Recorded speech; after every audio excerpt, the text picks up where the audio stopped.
Assalamu alaikum. I'll never forget the moment I realized everything was about to change. I was standing in a room full of Arab American voters, watching them cheer for Donald Trump. Yes, you heard that right. The same community that absolutely despised him 4 years ago. This isn't just my analysis as a political reporter. This is my personal witness to history. And trust me, what happened in Dearborn is just the beginning. Let me tell you about what I've been observing in Michigan recently.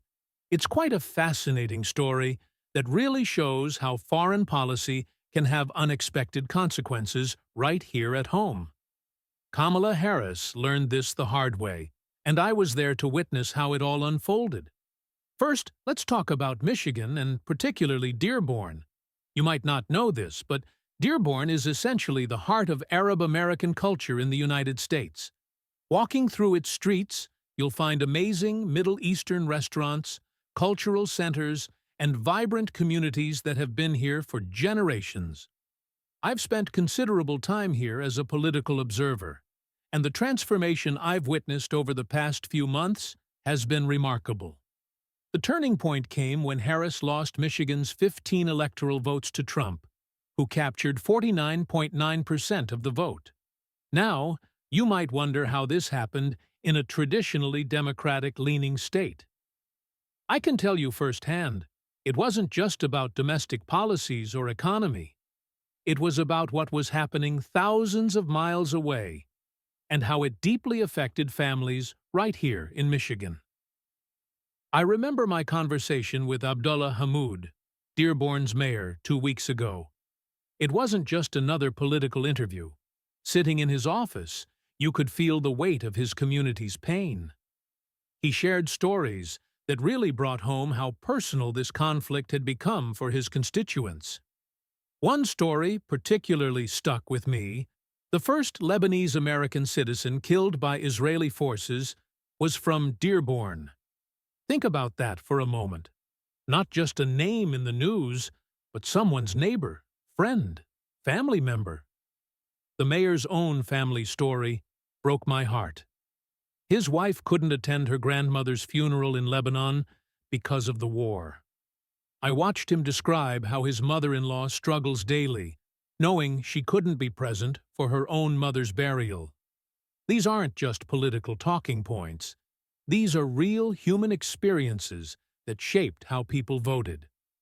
Let me take you to some of the community meetings I attended. In one particularly memorable gathering at a local community center, I watched as elderly Arab American residents, who had voted Democratic for decades, stood up and expressed their devastation at the current administration's policies. One gentleman, probably in his 70s, told me, "I voted Democrat since I became a citizen in 1975, but I can't do it anymore. Not while they send weapons that kill our families." The numbers are staggering. Over 40,000 Palestinians killed, and the death toll in Lebanon keeps rising as Israel's operations expand. I've been covering politics for years, but I've never seen such a dramatic shift in voting patterns based on foreign policy.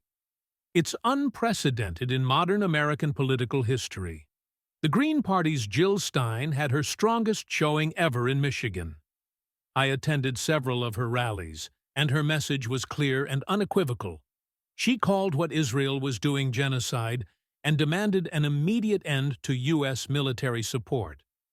The energy at these rallies was electric, but what really caught my attention was how many people told me they were former Democrats. One of the most surreal moments of my coverage was at a Trump watch party.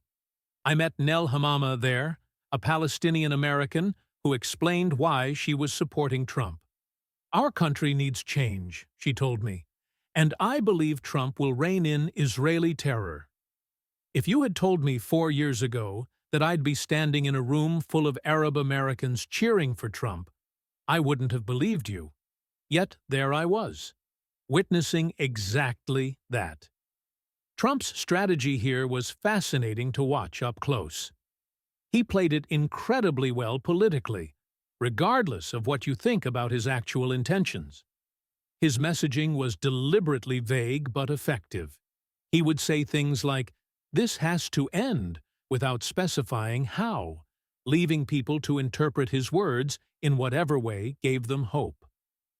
I've seen many political maneuvers in my career, but this was masterful in its ambiguity. Harris, on the other hand, missed several opportunities to distinguish herself from Biden's policies. I attended her campaign events in Michigan, and the frustration in the room was palpable whenever Israel came up. She could have taken a different stance, moved left on this issue, but she didn't. I remember one particular press conference where she was asked about potential policy differences with Biden on Israel. Her response? Nothing different. You could feel the air leave the room. Looking ahead, I think we're seeing a significant shift in American electoral politics. Just as I witnessed the Cuban-American community's influence in Florida during my earlier years covering politics, I'm now watching the Arab-American community emerge as a crucial voting bloc in Michigan. The difference is striking. While Florida has become increasingly Republican, Michigan's political landscape is being reshaped by these new dynamics. Trump now has an opportunity to make Arab-American voters a semi-permanent part of his coalition, but he'll need to deliver on his vague promises. I have been talking to community leaders who are cautiously optimistic but also skeptical. They've been burned before by political promises, and they're watching closely. The big question I keep hearing in community meetings is whether Trump will actually change U.S. policy regarding Israel if he wins. Will he end the blank check approach? Will he pressure Israel to change course? Nobody really knows, and that uncertainty is both concerning and intriguing from a political analysis standpoint. From what I've observed, this shift in Michigan represents something larger than just one election. It's about how foreign policy can dramatically impact domestic politics, how communities can completely realign their political allegiances based on deeply personal issues, and how traditional political assumptions can be upended. The next few years will be crucial. As someone who's been covering American politics for years, I can tell you that these kinds of realignments don't happen often, but when they do, they can reshape the political landscape for generations. Will the Arab-American community's shift be temporary or permanent? Will progressives who oppose current Israel policy become a more powerful force in American politics? These are the questions I'll be following closely as this story continues to unfold. One thing's for certain. The political landscape I'm seeing in Michigan today is dramatically different from what I saw just a few years ago. And as we look toward future elections, I believe this shift will have implications far beyond just one state or one election cycle.